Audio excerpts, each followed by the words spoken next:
In 1607, the first English colony was able to settle in Jamestown, Virginia.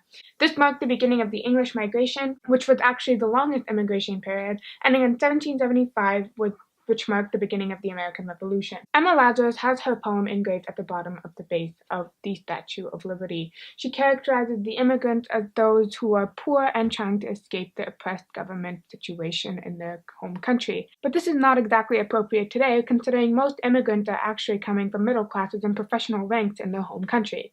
Trying to label one reason for all of the immigration and emigration across the world is simply impossible. I'm pretty sure all these students are trying to cram for a test tomorrow that you should have started studying for a few days ago. Hopefully that this video will give you all the information that you need and that you'll remember it all for tomorrow.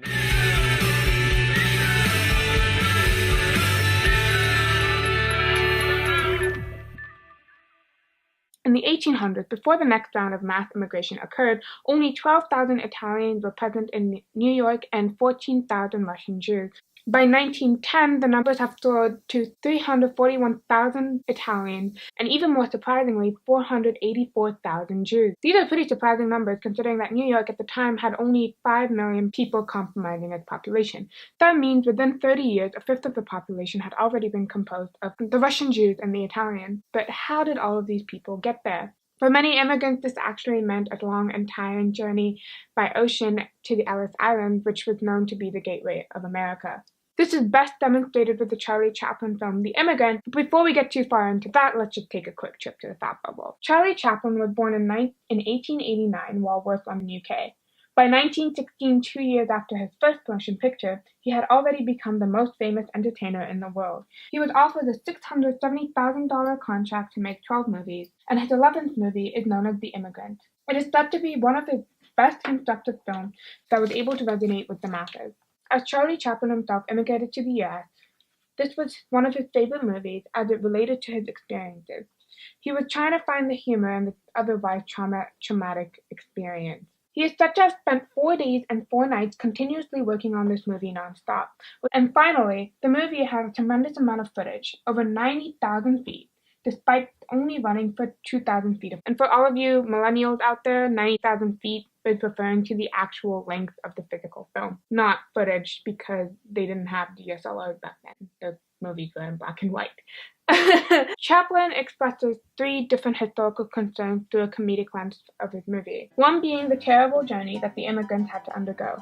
He uses a really important tool in this movie to demonstrate this with the rocking camera. This is actually achieved by hanging a heavy pendulum fitted on the camera head. Overall, atmosphere of the journey was absolutely terrible for the immigrants to endure.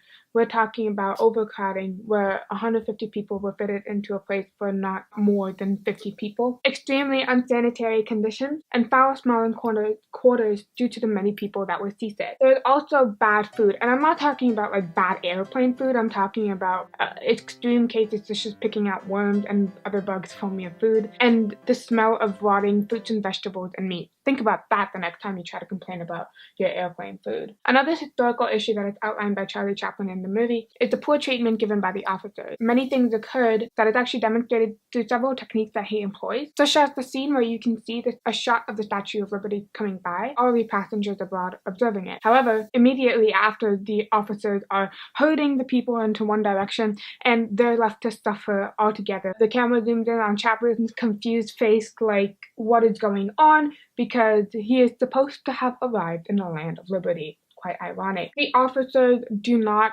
provide enough food for the immigrants. They're herded like cattle. The dates of the trains and the sailing ship never match up together, forced to wait from several hours to many weeks for the ship to come. The ship is also only disinfected and cleaned on the last day right before the inspection. The people are being obviously mistreated sensibly by the employees present. Not only are they being herded like cattle, but they're also being questioned, and this can take such a long time, from many hours to several days, to get past through the inspection. The final issue that is outlined by Chaplin in this movie is the immigrant states after they arrive.